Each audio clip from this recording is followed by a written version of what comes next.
What's up, YouTube? It's Multiverse. So back again for another video. Man, today we have a video uploaded by heavy spoilers. This is Doctor Strange in the Multiverse of Madness, deleted scenes, cameos, opening, and more. So there are, some people were, a little let down by the film Doctor Strange in the Multiverse of Madness because it wasn't quite what they were expecting, at least, or some characters of which they were expecting did not show up. So let's see if any of these characters are, or rumored individuals who were rumored to be in this film, see if they're in any of these deleted scenes. You know what I'm saying? Because from what I gather, there's quite a bit of this movie that was cut out. It was originally like around 3 hours, right? According to like Sam Raimi's like original cut, and then he was like shortened down to like 2 minutes and 6 minutes. I mean 2 hours and 6 minutes. So quite a bit was cut out. I'm curious though as to what exactly was cut out. But anyways, before we get into it, you all should let me know down below in the comments, how was your day? Hopefully it was pretty good, but if it wasn't, hopefully this makes it just a little bit better, you know what I'm saying? And consider subscribing, it's free. Let's get it, let's go. For the show, I'm your host Paul, and though Kevin Feige tried to cast a memory spell to make us forget all the scenes that we know are gonna be in Doctor Strange in the Multiverse of Madness, the memory still remains. Throughout this video, we'll be going through all the leaks that line up with the theatrical release, the cameos that the creative team have talked about, and the scenes that didn't make the final cut. We know from interviews with both Sam Raimi and writer Michael Waldron that there was 40 minutes cut from the film, and that the reshoots also did some things differently to what we got in the film. Full spoilers ahead for what that was as well, so if you haven't had a chance to check it out, then I highly recommend that you check out now. I already watched it, hopefully you guys did too. Otherwise I'll hate you in every universe, and don't forget to subscribe for breakdowns from Paul, the dumbest man alive. Watch your mouth. Not that dumb. Now you might remember last year that we did a big video discussing the plot leaks for the film, and now that the movie's released, having gone back to these, they were pretty much 90% right. Yeah, they're pretty accurate. Inconsistencies and added scenes. All the cameos, variants, how they die, and the journey is there. It's just different details put in place for some parts that you can go check out if you want. Now, just a disclaimer for this stuff.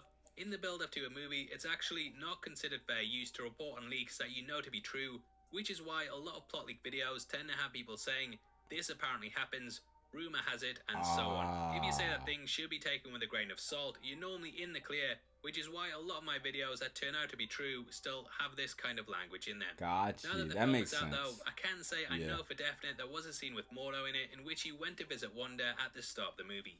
If you cast your mind back to the end of Doctor Strange, then you'll remember that the post-credit scene had him going on a quest to kill the Wizarding World worse than Fantastic Beasts did. In Multiverse of Madness, Strange even mentions how Mordo has been trying to kill him when he meets the Illuminati version, but this is something that we've never seen, and it's definitely not something that he would really know about, as Mordo never really said anything along those lines at their last meeting. Now Mordo was going to be the main villain that showed up in the introduction to the movie, and he'd be used to demonstrate Wanda's new ruthless attitude. He would go to attack her, and she'd turn him into Mom's spaghetti, beheading him within seconds of his arrival. It was going to be a big way to start the film, and it instantly cemented Wanda as the villain. I kind of wanted to see that. To the Gap Junction, which is where we'd be introduced to America Chavez and Defender Strange. Seeing the movie for myself, I can definitely see why they cut this introduction, as I much prefer learning the twist as Doctor Strange discovers it. I think it would make the movie pretty clunky to have this open it, learn she's bad, jump to the Gap Junction, then jump to the MCU, then have Strange go to Wanda to learn what we found out 20 minutes before. Now this also leaves Mordo's fate out in the open, and interestingly, both he and the 838 version are still alive. Mordo 838 is the only surviving Illuminati member, and perhaps they'll be doing something with him in the future. Huge shout out to Josh from Denim Nerds for pointing that out, and it does leave a lot in the air for the future of the franchise. Now when Wanda read the Darkhold, she picked up a whole new set of skills to make her never seen this However, angle. she could have sped that whole thing up by checking out the #1 online hub for development, Skillshare. Oh, okay. I was like, we've never seen like a face cam and he's like talking about the stuff, you know what I'm saying? People to head over to the link in in the the description will also get 1 month free, so definitely go check it out right now. I've left my tracking link below in the comments, and huge thank you to everyone who helps to support the channel whilst helping to improve themselves. Much appreciated. I like all his Funko Pops too, like the Tom different Cruise's variant Iron Man is Batmans. probably the biggest rumor that surrounded the movie before its release. Fueled by the Ultron bots and the quick cut of Captain Marvel, many thought that this was in fact him instead of I really Lashana did. Lynch. I'm not gonna lie. I I have did. said Mephisto was coming, but at least I can die happy knowing that I never said Lashana Lynch was Tom Cruise. Anyway, I'll let that go. I've taken enough out of that one. I'm sorry. This is the last time. Now, I actually discussed this in a video and said how I'd heard from multiple sources that he wasn't going to be in the film, but that I'd also heard from some that I trusted that he actually was. It was all kind of up in the air, no one knew for definite, but Michael Waldron has discussed this rumor with Yahoo Entertainment. Initially, he said Tom Cruise was indeed on the cards for a cameo, but that they couldn't get him due to scheduling conflicts with the Mission Impossible movies. However, he did say that he was happy they got Haley Atwell, who is also starring in the upcoming MI films. Yeah. I have actually heard there have been conversations behind the scenes, and that there are plans to have Cruise appear in some form as Tony Stark further down the line. That's what I heard like pretty John recently. Krasinski, it's a fan casting that people want, and with Waldron admitting that he was brought up at one point, it could potentially be a possibility in a future film. There were also discussions like this with Deadpool, and in an interview with comicbook.com, the screenwriter discussed how they did talk about bringing in the Merc with a mouth. However, they realized that due to the tone of the film, that this wasn't the right place to drop him in, and ultimately scrapped him faster than Obadiah Stane knocks his tie out the way. Many people, of course, thought they saw Deadpool on the poster for the movie. I thought so but too. But they got you again, you punk. You damn chump. See you, chump. See you, chump. We also had a scene where we discovered the 616 version of Reed Richards was Jimmy Woo. What? Now, on top of this, there was also supposed to be an appearance by Balder the Brave, which I've seen certain elements for. And rumor has it, Balder the Brave is going to be played by the guy who does the Jason Bourne movies, right? Or is it the Spyfall movie? Not the Jason Bourne. What is that movie? The Skyfall. The what are they called? Not Jason Bourne. The Spectre movies. You know what I'm saying? The James Bond. There we go. That's his name. I was so lost. The guy who does the James Bond films, like the main actor, I forgot his name, but he was supposed to. Rumor has it he was going to be playing Balder the Brave. That would have been pretty interesting. Not gonna lie.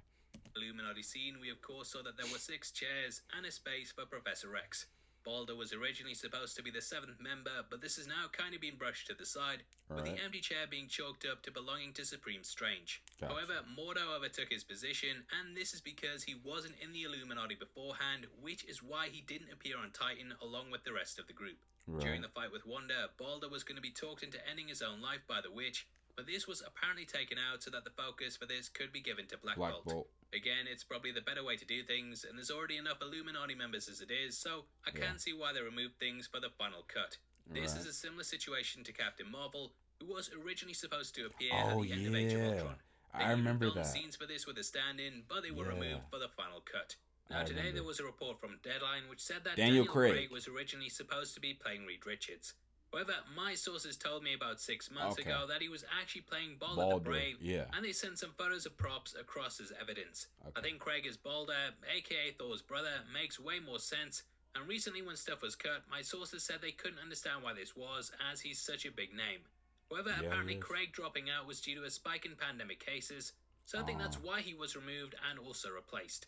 Olsen recently dropped an interview stating that she'd never even met John Krasinski, and I believe that he was someone propped up in the reshoots, which is why his stuff looks a bit out of place. Probably shot on a green screen and then dropped in last minute in order to replace Craig, who couldn't make it to the film. Namor too at one point was a member for the group, and we know that he will be appearing in the upcoming Black Panther Wakanda Forever film. In the comics, he, like Professor X, Reed and Strange were all members of the Illuminati, but Namor was cut for a specific reason. Feige apparently wanted to save his introduction for the upcoming Black Panther sequel, and thus they removed him early on in the scripting process, so that his debut wouldn't be ruined. Now, Waldron also discussed how Dr. Nicodemus West was going to be in the Illuminati universe as well. What? Oh, okay. He was just going to be like one of the doctors, like Christine. Got you. I was about to say, wait a minute. By Michael Stuhlbarg, West pulls from the comics, and in those, he was a villain. In the MCU, West was the one who operated on Strange's hands after the crash, and he also appears in the film at the wedding. He definitely blames Strange for robbing him of the opportunity to say goodbye to his cats and also his brother. He seems to accept that there was no other way, but mocks Strange a bit by sarcastically saying he was the best surgeon and the best superhero. Stuhlbarg's name even appeared on the poster, so it was pretty clear that he might have had more of a major role, or that they were hiding the cameos. Waldron stated that he worked at the Illuminati headquarters in 838, and that he would mock Strange during the lockup scene. When Wanda arrived to grab America, he would have been ripped apart with the rest of the Illuminati, but this death would have happened off-screen.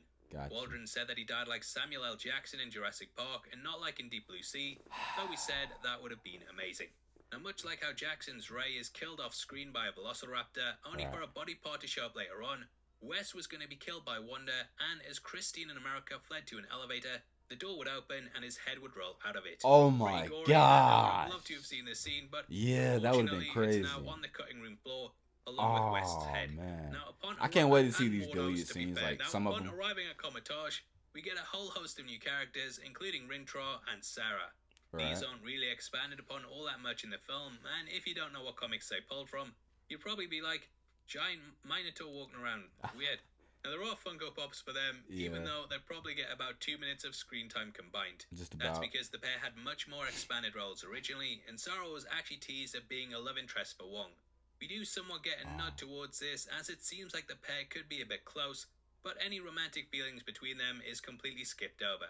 I don't know if it would have been too much of a distraction to have it in the movie, and that we'd even have enough time to fully flesh out the feelings that the pair share. Right. It kind of also changes up the dynamics for the ending of the movie, as Wong says that he's pretty content with the way things are. He's somewhat happy Hogan in a way. Wait, bad example. Now, Raimi did say that there would be 3 of the deleted scenes included in the home release of the film. Gotcha, okay, and good. that he knew what they were. However, he wouldn't tell us. I'm guessing that they're still finalizing what to put out there. Gotcha. What would you have liked to have seen in the movie? I heard a rumor that Ghost Rider was actually going to be one of the members of the Illuminati. Which version? I have no idea. Who would have been playing? I have no idea. However, I heard Ghost Rider was originally rumored. Not rumored, but originally considered to be part of the Illuminati group.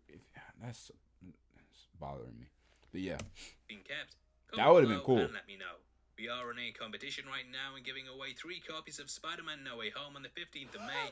Yeah. My hype for Morbius when it got announced, 1 out of 10. Like the video, 0 out of 10. Notifications on, and drop a comment below with your thoughts on the scenes. We pick the comments at random at the end of the month, and the winners of the last one are on screen right now. So if that's you, then message me on Twitter at Heavy Spoilers. If you want something else to watch, then make sure you check out our breakdown of all the WTF questions, which will be linked on screen right now. We explain some of the big plot holes in the film, answer things like why the kids are the same, where Vision is, and so on. So get yourself over. I might have to check that one out later then. If not, then thanks for sticking through the video, especially after this part, which I just ramble on a bit. So get the hell out of here, you scumbag. I hate you 3000. All right. Take care of yourself. Peace. I thought you said never mind. Anyways, though, thank you very much, Heavy Spoilers, for letting us know and giving us these details on some of these supposed deleted scenes, cameos, and a different opening of which could have been. You know what I'm saying? I personally feel like I could have gone for like seeing that opening. However, it does make sense because then it reveals like right in the beginning like the whole like twist with Wanda being like the evil one. Although we kind of know that, like people who watch these like breakdowns and stuff and really into it, we kind of figure that. But for the common audience, it would have been a little too soon maybe. So I get it. All the other stuff like the deleted scenes and members like Balder the Brave being played by Daniel Craig, that would have been pretty interesting to see. I'm not gonna lie. We don't need it because he just wouldn't gotten killed and eliminated like everyone else would have, but it would have been interesting to see nonetheless. Tom Cruise Iron Man, I wish, with everything in me, I wish we could have gotten that. I really wish we could have gotten that. However, I also heard that they are still consider using him as a version of Iron Man in the future, some form of fashion. So I'm reserving and holding out hope that it may come into fruition.